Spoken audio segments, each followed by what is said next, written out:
Scenes may not be suitable for very young audiences. Parental guidance is recommended. Ang programang ito ay naglalabas ng sensitibong eksena at impormasyon.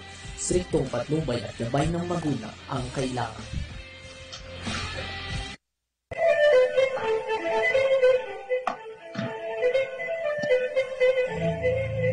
Babaeng migrante, may kakampi ka.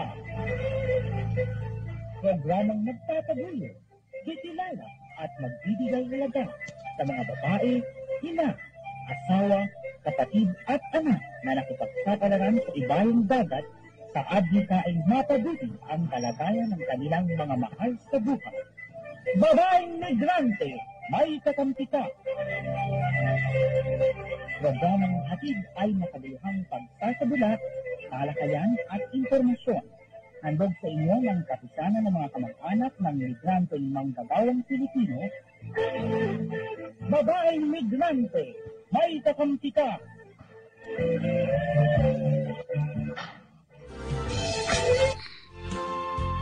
Okay, isang magandang araw po sa atin lahat. Ito na naman po ang inyong lingkod, Penny Codemos, para sa ating babaeng migrante, may kakampi ka. And of course, ang ating makakasama ngayong araw na ito, walang iba kung hindi ang ating inventor na dating OFW. Ngayon, siya na isang fully pledged inventor. Diba? Ang aking tinutukoy po ay kilalang-kilala yun na rin po ito, si Kuya June De Jesus. Kuya June, magandang araw!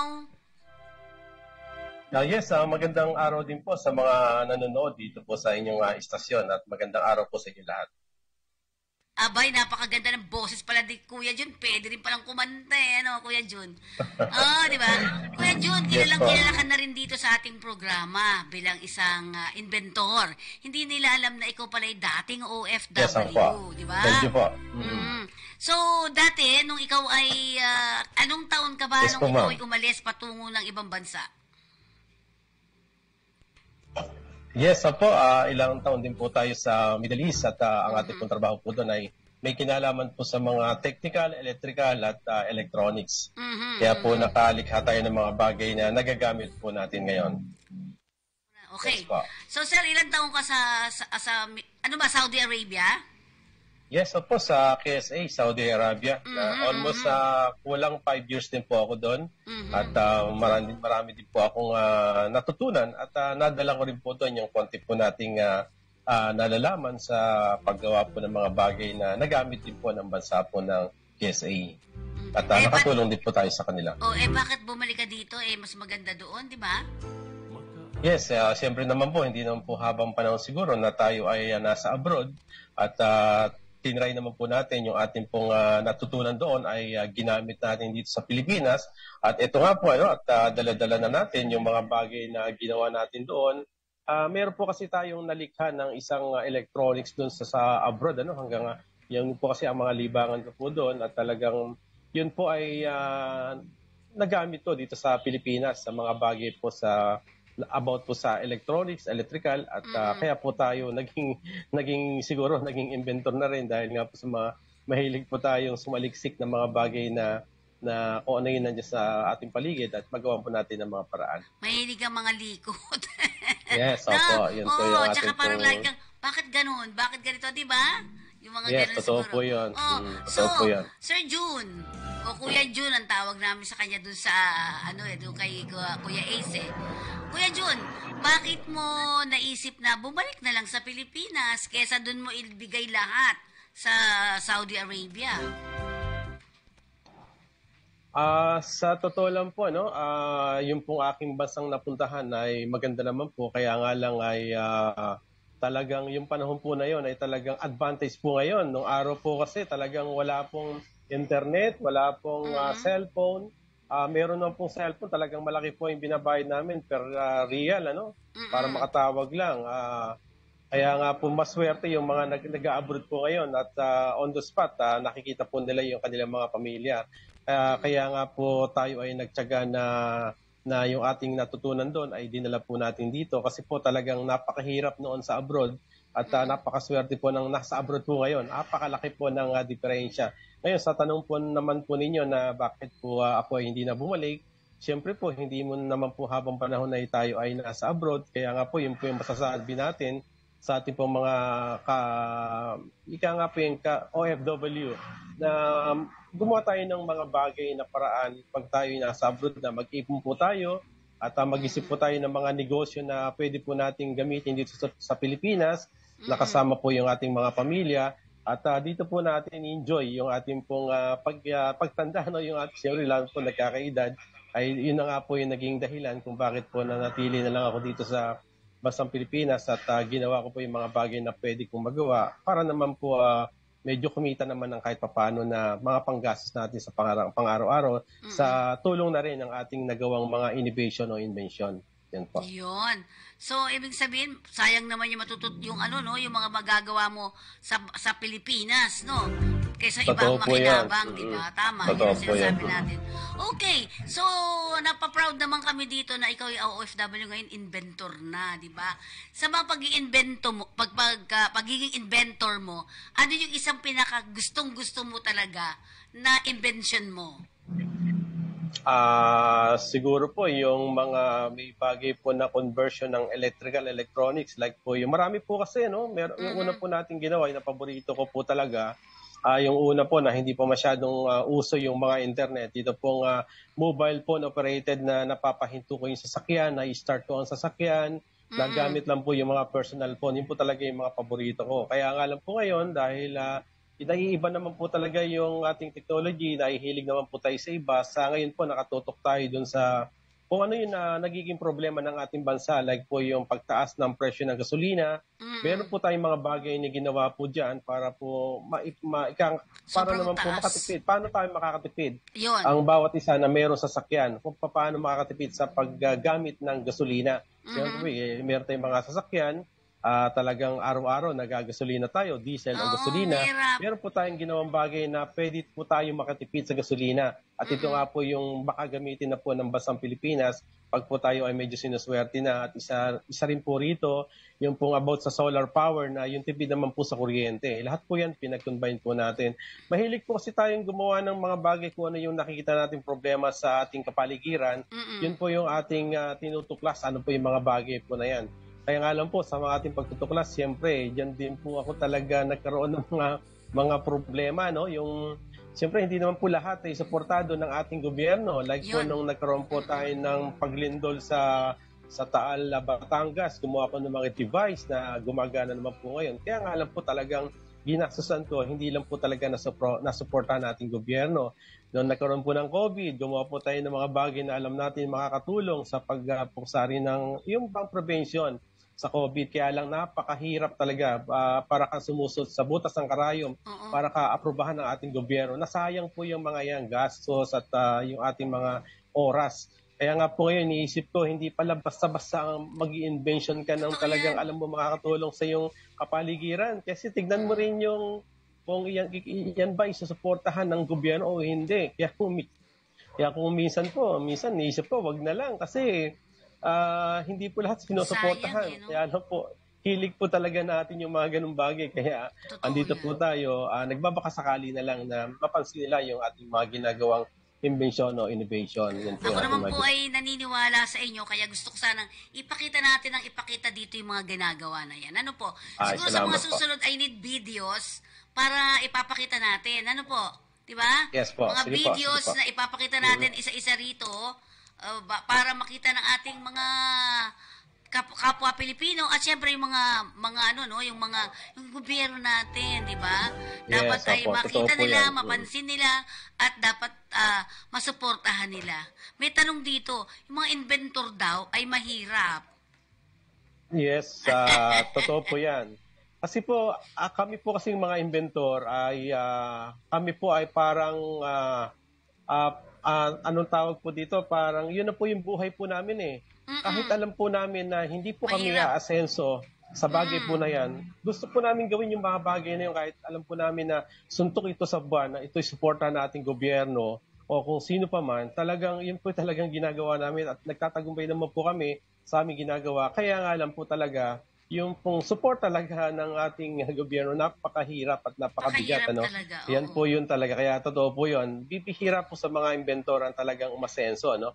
Kaya nga lang po siguro, nagkakataon lang yung iba na nagkataon na yung kanyang ginawang produkto o talagang naging na bumagay sa kung ano yung mga may market po ngayon. Tulad po ngayon, ito po ating mga innovation, yung pang tipid po sa gasolina. Baka ito po ay gamitin na po ng ating gobyerno at doon po baka sakali ay tayo po ay medyo maka-absuelto na ng konti sa ating pong mga ginagawa sa pang-araw-araw. At hindi lang po yun, siguro yung pagtitipid na rin sa kuryente, siguro isa to sa makakatulong sa ating mga OFW. Siyempre, lahat naman po tayo ay nagpupundar ng mga ari-arian dito sa Pilipinas. Nagtatayo tayo ng mga bahay. Isa po tayo pwedeng makapagbigay ng mga idea kung paano sila makakatipid sa pagtipid naman sa kuryente gamit po yung mga solar power at kung ano ba yung mga advantage na ginagawa natin na meron po tayo na baka sakali po na wala yung iba. Yun po yung isang sa ginagawa po natin na isa sa tinutuklas na baka sakali na meron tayong konting advantage sa mga design about solar power. Yan po yung ating mga ginagawa po ngayon. Po, So, sige, pagpukusan natin, dalawa kasi yung nakita ko sa iyo eh. Isa yung para makatipid sa kuryente at isa yung makatipid para sa gasolina. Di ba? Yung mga, Tama po yan. oo. Apa. Sige, tingnan muna natin.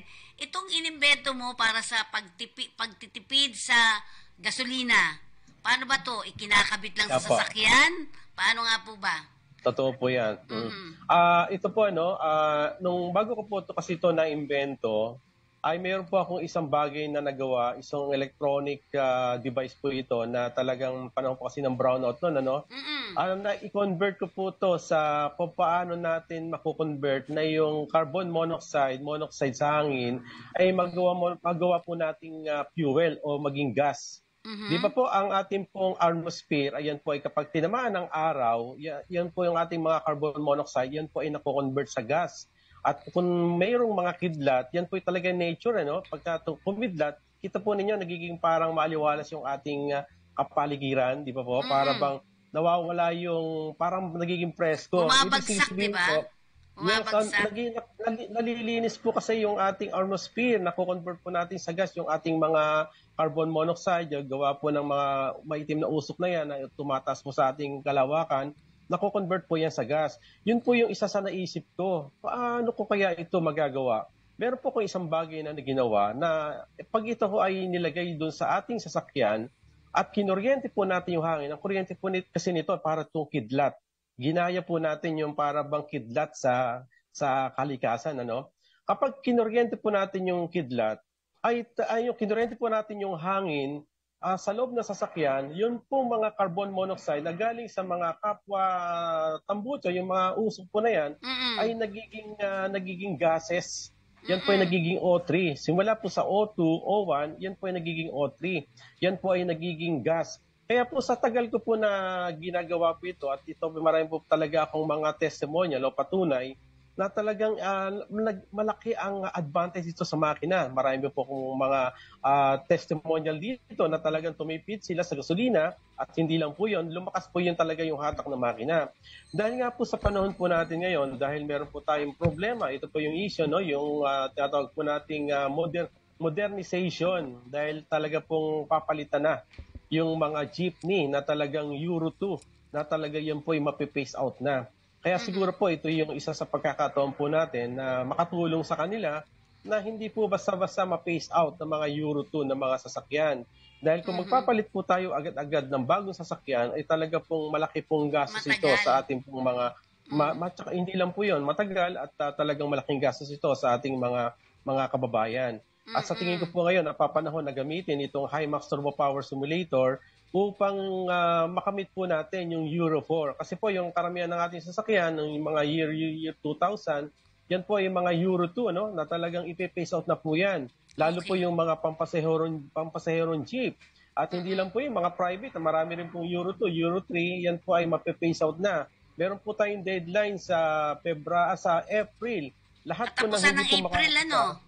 Yes po, lahat po na hindi makakapasa sa emission, sa LTO, ay talaga pong mapipace out yung kanilang mga makina. siguro po ito po yung isa sa nakikita ko na may maitutulong itong ating nagawang Himax Turbo Power Simulator sa mga sasakyan na Euro 2 upang sila ay maging Euro 4. Kasi nga po, dahil kapag kinuryente natin ng hangin sa loob ng sasakyan, ay ito po ay nakapagbibigay ng mataas na, kumbaga nagiging maganda po yung pagsunog ng fuel. Dahil nga po, nakukonvert natin sa gas yung mga carbon monoxide, dioxide na kasama po ng hangin. Yan po yung isa sa pinag-aaralan po ngayon. Tulad po bukas, nasa Batangas po kami at nasa LTO po kami, magte-testing po kami nito. At isa po yun na so, kailangan po talaga talaga ng LTO doon sa Batangas? Yes, po. Yes po, bukas po mag-actual demo po kasi kami doon. Kasi po nung nakaraan pong siguro po siguro mga last months lang po, kami po ay nag-actual testing dito po sa LTFRB LTO dito sa Quezon City. Yung pong Euro 2 na sasakyan na ang kanyang emission ay nasa 4.72 ay nung nilagyan po natin actual nitong Himax Turbo Power Simulator ay nagresulta po ito ng 1.71. Ibig sabihin po talaga pong pumasa sa emission. Kaya isa po yun sa tinitingnan po ng ating gobyerno po ngayon na sana po yung magtuloy-tuloy ito na hindi po lahat ma-phase out ng yung mga sasakyan. Ika nga po magkaroon pa ng pag-asa yung mga Euro 2 na mga jeep na magamit pa yung kanilang mga sasakyan. Yan po yung isa. Marami pong nakakita po doon. Nandun po ang DOTR, LTFRB, LTO, at hindi lang po yun. At doon marami pong mga media na nakasaksi na talaga po naipasa po natin ang Euro 2 na sasakyan at nag-Euro 4. At hindi lang po yun, yung Euro 4 na sasakyan na nilagyan po natin ito after po testing sa LTO, after 1 week, ay mayroon po tayong record na ito po ay naging Euro 6. Ang emission po nito ng Euro 4 ay nasa 0.19 at nung nilagay po itong Himax Turbo Power Simulator at nagresulta po ito ng 0.4 hanggang 0.9, 0.9, 0.4 na resulta. Ibig sabihin po, sabi po nila, nag-Euro 5 o Euro 6 na ito pong sasakyan. Kaya isa po ito sa nakikita ko po na talagang makakatulong, hindi lang po sa ating kalikasan, hindi lang po sa ating mga kababayan na mayroong mga sasakyan at tipid na rin sa gasolina dahil sa walang tigil na po talaga na pagtaas ng gasolina po sa mga panahon po na to. Yun, okay. Siguro pagka nagkataon kung may video, i-videohan niyo po yung sa Batangas na gagawin. Yes, po. Sir? Bukas po. So, kailangan natin yung ipakita rito natin. Baka mamaya makita nila para at least alam na nila kung paano gagawin. Ano po? Sige. Tama po yan. Sundan natin ngayon. Eto na naman po. Badyan ang pagtaas na naman. Mataas na nga yung presyo ng kuryente. Tataas pa rin daw po ngayon. Ngayon, ano po ba ang pwede natin gawin dito sa pagtaas ng ating kuryente? Sir, alam ko marami kayong ginagawa. Yung nasa likod mo yata, solar, sir? Yes, solar po ito. Nasa likod ko. At ito po ang ating mga ATS. Ito po, yung mga ginagawa ko pala ito. Ito po, ayan. Ayan, sir, pakita ito mo, po yung sir. mga control, ano? Yan Okay. po, at ito naman po yung isa. Marami po tayong mga control po dito. Ito pong isa po na to, ayan. Yan po yung dadalhin po natin to sa Bigan. Baka po madala po natin to sa isang mataas na opisyal ng gobyerno at magamit po sa mga water motor pump. At hindi lang po yun, siguro po, ito na po yung panahon ngayon dahil napapanahon na talaga dahil wala naman po talagang tigil, Yung pagtaas ng gasolina, higit sa lahat, ang kuryente, Ang kuryente po, kahit po tayo walang sasakyan, ay talagang buwan-buwan, talagang magbabayad tayo ng kuryente.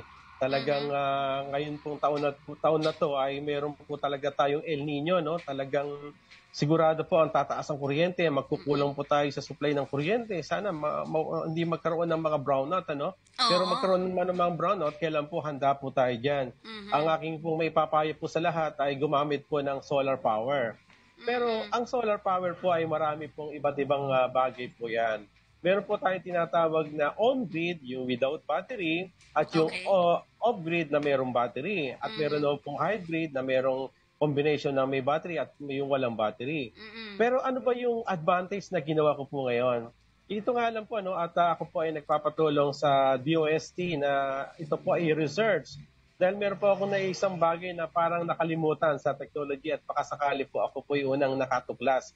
Dahil po meron po tayong tinitignan ko po yung paggamit po kasi natin ng kuryente, Like po tayo, kung tayo po ay naka solar power, Kahit po tayo kasi naka-solar power at gumagamit po tayo ng mga tatag nating mga limiter, may pagkakataon po na humihinto yung pag-harvest natin sa solar power. Ibig sabihin, kung sa maghapon, meron kang 6 hours na dapat mo ma-harvest sa solar power, ay hindi mo 6 hours siyang ma-harvest. Almost 4 hours lang yan, baka 3 hours nga lang ma-harvest, ano? Meron pong pahinga talaga ng 2 hours to 3 hours. O minsan, medyo bumababa o tumataas. Yun po yung aking tinignan. Paano ko ba makukuha lahat ng ibig sabihin yung 6 hours na yon ay magamit ko lahat. Magamit ko lahat ng na-harvest ko na hindi ko matatapon. Kasi kaya nga po natin binili ang solar power para po ma-enjoy natin yung paggamit ng mga panel po na yan. Pero paano po natin mapapabilis yung ating ROI? Ibig sabihin po, kung dati po ay meron po tayong almost 3 years na mababawi natin yung solar power, yung binili natin sa kanya, paano natin mapapabilis pa yung ROI? Yung kaya ba natin gawing 1 year lang o mahigit 1 year o 2 years lang? Yung pong ibig sabihin, yung 3 years po natin, bawasan natin ng 1 year. Yung mabawi natin yung ating pinambili ng ating solar panel, ano? So yung lahat ng ating equipment, battery o inverter, yun po yung aking tinuklas po ngayon. Yun po yung isa talagang napagtagumpayan ko. Ito po yung ginagamit ko na po ngayon. At ito nga po, isa sa bayan ng Kabugaw na talagang pinayagan ako ng isang opisyalis po doon na gamitin ko yung technology ko po na yun. Bagamat, yes po, hindi lang po yung solar power. Meron po akong ginawang isang design na kauna-unahan po talaga ang Kabugaw na nilagyan ko ng design na to. Bagamat ito po ay hindi ka po pa pwede talagang discuss dahil ito po ay nakapending sa yung nagpapatulong po kasi ko sa TAPID UST na ito i-research. Pero siyempre, kailangan ko po talagang ipatunayan din, hindi lang po dito sa ginagamit ko sa bahay, na talagang yung ating pong kuryente po natin, almost yung sa 4 panel lang po na yon ay naibaksa ko agad ng almost 4,000 plus ang naibaba kong tinipid ko sa kuryente, samantalang 4 panels lang na ginamit ko na 120 watts ang bawat isa. Malaki pong tipid po yun, pero paano ko po ginawa yun? Siyempre po, hindi lang po dito tinesting yun, kaya ako po, siyempre, kailangan ko rin i-testing ito sa ibang lugar. At yun nga po, tinesting ko po to sa isang lugar. Ito po, hindi ko po masyado i-discuss. Siyempre, parang pending patin ito. Kailangan ko matesting at kailangan ko itong mapatunayan. At ito po talagang bumaba na po yung unang bill nila hanggang pangalawang bill. At ito po yung tinetesting ko pa. At sana nga po ito ay maging tuloy-tuloy at magamit ko po ito sa norte. Baka parang dito po ito magagamit. At hindi lang po yun. At nung isang araw lang po, may kausap po akong isang opisyalis po na talaga pong sa norte. Isa po to sa tinutulungan po tayo na makarating yung ating mga innovation, yung pong paggamit ng mga solar water farm. Ito po, siyempre... para doon sa irrigation, di ba? Yes, opo. Dahil ang problema po kasi natin ngayon, di ba, bigas, mga mahal ng bigas, lahat ng pananim, talagang yung dati po na umaani po tayo ng 1 beses lang sa 1 taon o 2 beses sa 1 taon dahil problema po natin ng tubig at kuryente. Dito po, yung aking innovation ay baka po magamit sa Gawing Norte. Yeah. Dito po, isa kinatutuwa ko. Ito nga po, pinapupunta na nga po ako nila ngayon. Baka next week po ay bumalik po kami. At ito nga po, dadaling ko na po yung isang demo unit. Ito nga po, pinaliit ko na, nilagyan ko na ng tangkay ito. Kasi medyo mabigat yung isa. Itong malaking nasa likod ko po na to, medyo mabigat ito, bagat gumagana na po ito. Dadaling ko po yung isa para nga hindi lang po yung kwento. Ipapakita ko po to sa kanilang mga engineering kung paano ito gumagana. Bagamat hindi ko po i-discuss lahat. Madali naman po nilang ma-adapt ito, dahil kailan po nila makita pero na actual. Pero kailangan pa rin ng may solar sa taas. Yes, opo. Para siya totoo po yan. mag-harvest, no? Opo. Ganito po kasi yan. Yung po kasing mga solar water farm, yan po ay AC/DC. Pwede pong may battery, pwedeng wala. Pero yung trabaho ng battery niya, dun lang talaga sa motor pump. Ngayon, yung ibang mga LGUs ay nagpuproduce pa po ng power generator. May mga pinuntahan po ako sa Gawing Norte na nakita ko na meron silang solar water pump pero nagpo-produce po sila ng power generator. Ang mahal din ng power generator. Kaya sabi ko, hindi ninyo na kailangan mag-produce ng power generator. Yung solar power nyo sa motor pump ay i-convert natin para maging hybrid. Magagamit nyo yan kapag hindi natin kailangan ng tubig, ay magagamit natin ang mga solar panel na yan para sa kuryente. Kasi ganito po yan, Ma'am Emma, no? Ay, Fe. Ma'am Pe, no? Ate Pe, no? Ganito po kasi yan, ano? Yun po kasing ating mga solar water farm, may mga pagkakataon po kasi na hindi po natin kailangan ang tubig. Like po yung mag-aani na po tayo. Siyempre, isa po yung ating solar panel. Yan po yung puno na yung ating pitak ng tubig. Siyempre, kailangan po nating i-stop yung ating solar panel. Siyempre, yung pag-stop niya at maganda naman ng sikat ng araw, sayang po yung harvest po dapat natin. Kaya ang ginawa ko po dito, meron po akong isang innovation na i-adapt lang po ng water pump po na yon. Hindi po tayo kailangan magdagdag ng solar panel. Siya pa rin yung po yung solar panel. At magagamit po yung solar panel para po sa paglikha naman ng kuryente. Ibig sabihin po kung ang bawat syudad, bawat probinsya ay walang kuryente o bumibili sila ng kuryente, ay magagamit pa nilang additional yung solar ng water pump para makapaglikha sila ng kuryente, para makapagpagana ng mga appliances, lighting, refrigerator, at marami pang iba. Yan po yung isa sa natuklas po natin. At sana po ang Norte ay ito ay suportahan kapag ito ating pong naipakita, no? At ito po ay pati at po sana yung ito po ay ating naipresent po sa kanila. Sana po ay ito ay bigyan po nila ng pagkakataon na gamitin, ano? Yes, ng pansin. Yes po. At sa tingin ko po, no, kung dati po yung umaani po tayo ng 2 beses sa isang taon, at sa tingin ko po ay kaya pong umani ito ng 3 beses na sa loob ng isang taon. At hindi lang po yun.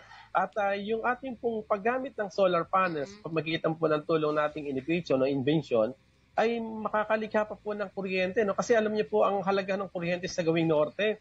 Dito po kasi sa Pilipinas, ang halaga po ng perfect kilowatts po dito, ay ang halaga po dito ay nasa 10 pesos to 11 pesos to 12 pesos. Yan po yung talagang presyo natin sa grid.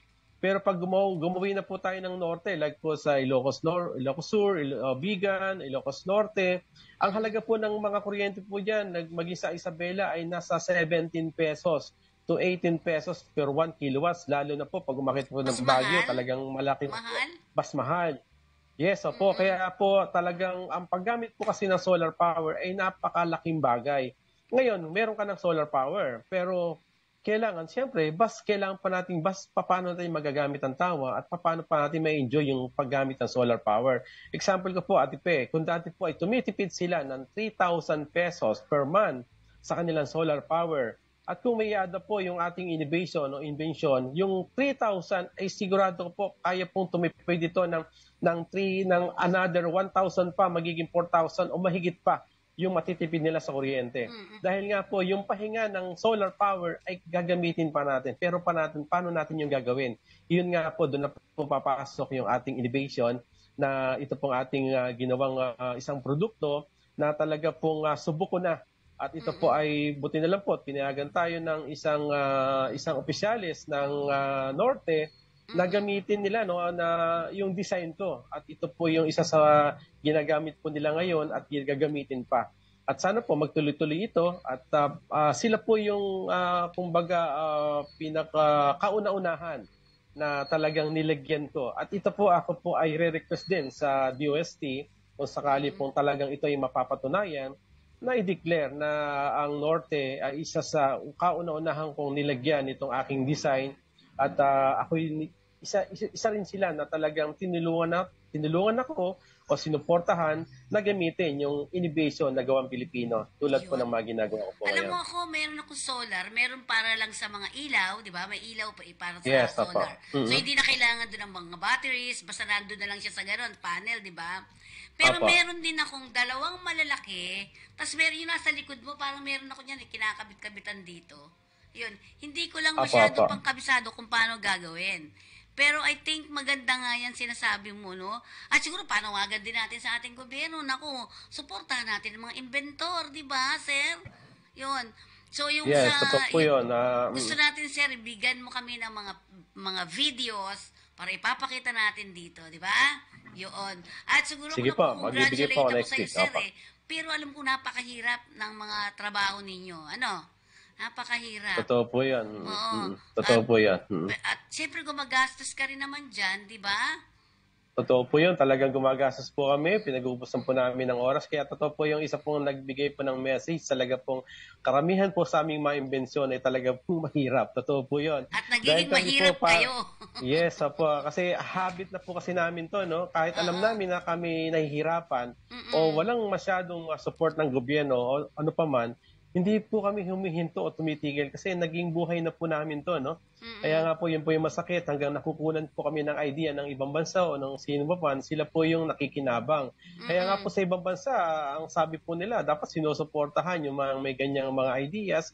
Ewan ko nga lang po dito bakit sa ating sa bansang Pilipinas, kailan po talaga, sa atin po kasi kailangan i-first patent po siya. Talaga hindi ka susuportahan ng ating gobyerno pag hindi siya patented o ano pa man. Kaya lang, siyempre, hindi naman lahat may kakayahan para mag-file ng patent, ano? Oo. Kaya nga, mahirap pa mag-file ng patent? Hindi naman po mahirap dahil andyan naman po ang gobyerno like Tapi DOST na pwede tayo magpatulong.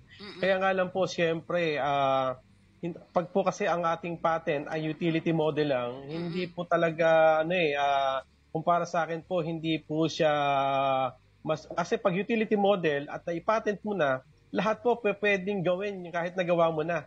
Kailangan po, pag pinatent mo, invention na talaga. Kaya lang po, siyempre, pag invention siya, talagang napakahirap dahil sa taas na rin po ng mga technology po ngayon, napakarami na. Talagang kailangan mapatunayan mo talagang invention yung natuklasan mo. Kaya nga po, sana itong aking innovation, hindi ko na po talaga magpapatulong sa Tapi DOST. Kaya nga lang po, nakikita ko parang wala pang gumawa nitong isang design na to. Kaya mapipilitan po ako na talagang i-file sa invention ito pong aking isang ginawang produkto at sana po ay mabigyan ng pagkakataon na at maaprubahan at makatulong sa ating bansang Pilipinas at hindi lang po sa ating bansang Pilipinas, maging sa ibang bansa. At magkaroon naman tayo ng isang technology na tatak Pilipino sana at mabigyan ito ng pagkakataon. Sa susunod, Ito, jeep naman po, ang ayusin natin. So, Sir Jun, ang sinasabi dito, kaya hindi daw kayo tinutulungan, halimbawa sa kuryente na yan, kalaban mo Meralco eh. Yes, isa po yan, ano? Sa problema, meron po kasi silang mga na kailangan ibenta mo sa grid. Yan po kasi talaga ang kanilang anunahan niya. Kasi siyempre, pag binenta mo sa grid yung kuryente mo, siyempre, nakikilabang din sila. Pero para sa akin po, kung kakayanin mo, wag nang ibenta sa grid, like yung mga tatawag pong net metering, at may magagawa ka naman sa hybrid na sarili mong design, sa tingin ko, mas advantage yun na talagang kahit mag-brown out may kuryente ka. At isa nga rin po yun sa totoo yun. Totoo po yung sinabi po talaga ng isang nagbigay po ng mensahe. Oo nga, naku, kakalungkot nga.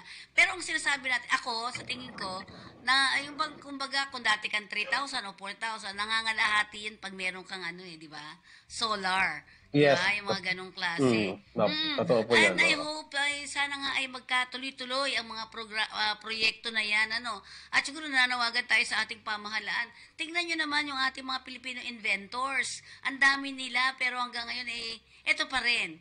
Pero ito tanong, kasi may mga nanonood sa ating mga Filipino OFW sa USA, Canada, and Hong Kong. Ngayon, tanong, pag kinuha nila to sa'yo, ikaw ang kukunin nila, ganyan, payag ka ba daw? Siguro po, sa tagal ko na rin po na innovation dito sa bansang Pilipinas, siguro po, pwedeng pwedeng hindi. Pero kung sino po yung makapagbibigay talaga ng pagkakataon sa amin, siyempre, nakakaedad rin po tayo. Baka sakali po na, siyempre, kung sakali naman po yun ay magkatotoo, ay sa tingin ko po ay hindi naman po natin iiwanan ng bansang Pilipinas at siguro po, siyempre, sila po yung nagbigay ng daan para maipakita natin yung ating mga innovation o invention. Siguro po, bas karapat-rapat nga po yung gano'n. Kahit ano pong bansa po pwede. At wag lang pong kalimutan na makatulong dito po sa ating bansang Pilipinas. Yun. Kasi ang hirap talaga niya mga ganyan. Ako'y nahihirapan din sa mga inventor. Yung iba nga matatanda na, hindi pa rin nabibigyan ng pagkakataon, di ba? Yung mga ganong klase. Apo. Sir? Meron, yes, apo. Sir. Masingit ko lang po. Meron po kasi tayong parang isang hindi ko po masasabi. Siyempre, yung ating mga hindi naman pumaalis sa ating mga samahan na kailangan patented yung mga innovation. Yun po isa talaga sa mabigat din. Para sa akin po kasi, may patent ka o wala, basta yung produkto ay nakikita natin may potensyal, yan po ay kailangan po talagang suportahan.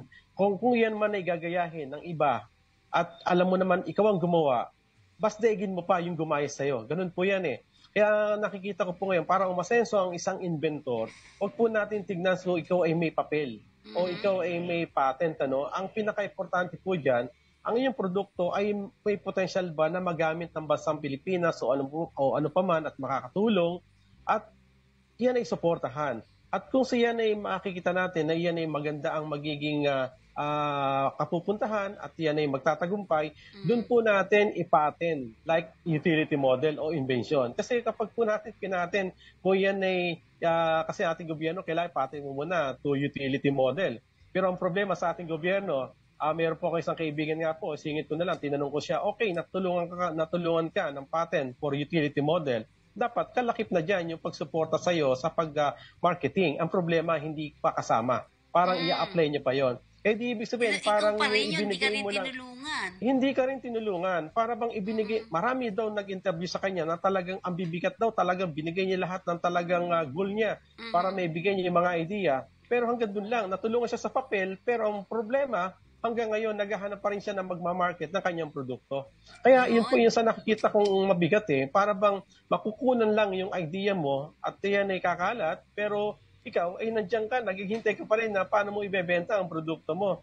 Eh sa bansa nga pong China, wag natin ano yan China, siyempre ang China talagang mahilig silang mangopya, pero kita mo, napaka-senso ng bansang China, maunlad, di ba?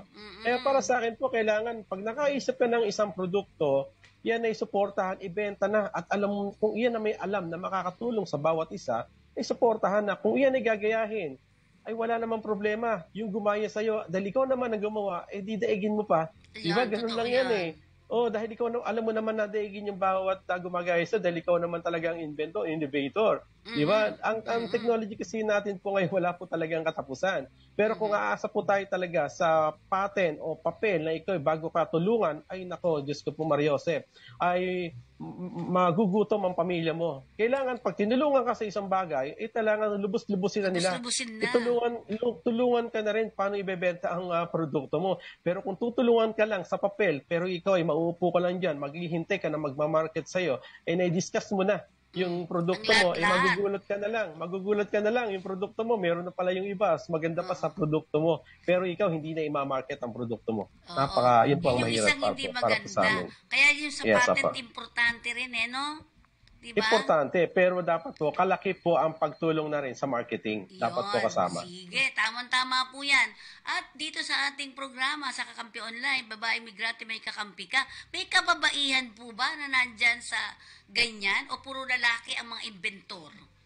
Meron din pong mga babae, pero karamihan po mga lalaki. Pero meron din pong mga inventor naman. Kaya alam po yung kanila, para pong about sa herbal, yan po yung, siyempre, yan po yung kanyang mga kayang gawin. Pero talaga naman po nakakatulong yung magawa nilang mga herbal, yung mga kababayan po nating mga innovator.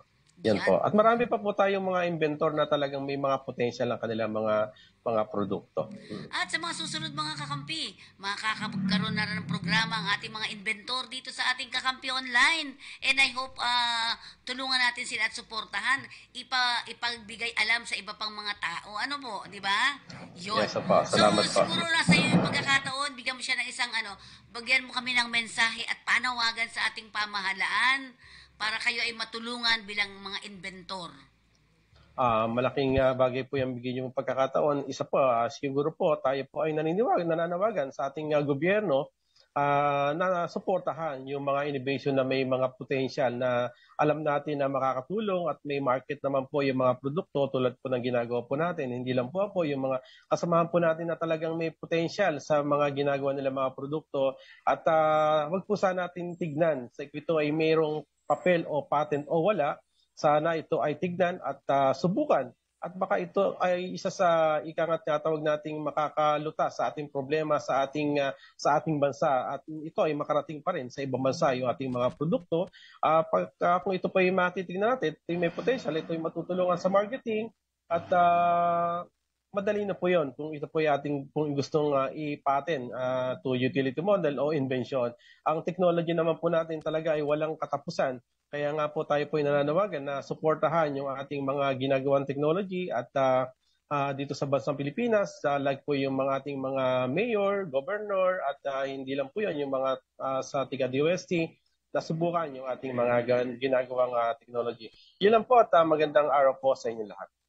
So, maraming pong salamat sa inyo and I hope na sa mga susunod na panahon may mga videos na ipapakita natin dito at iba pa nating mga kasamahan, no? So, Kuya Jun na.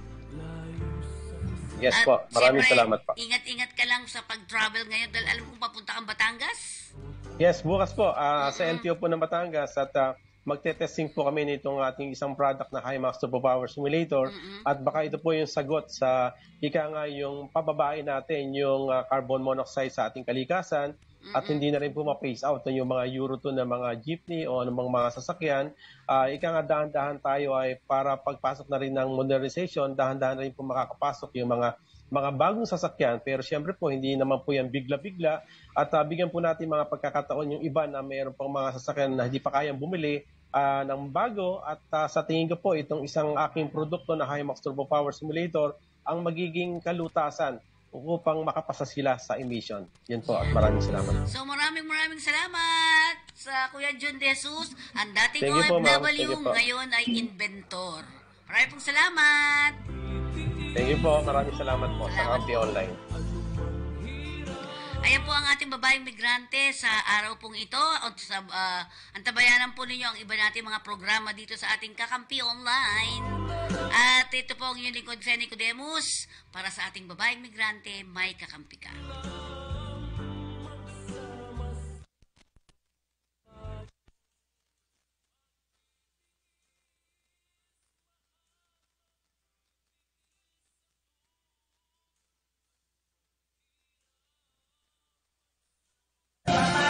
Muli, isang oras na naman ang lumipas. Lagi nating tatandaan ang lahat ng problema ang kinakaharap. May kasagutan dito lang sa ating programa, Babaeng Migrante, may kakampi ka. Programang totoo para sa masa. Serbisyong totoo para sa OFWs. Muli, Dito sa Kakampi Online, may kakampi ka.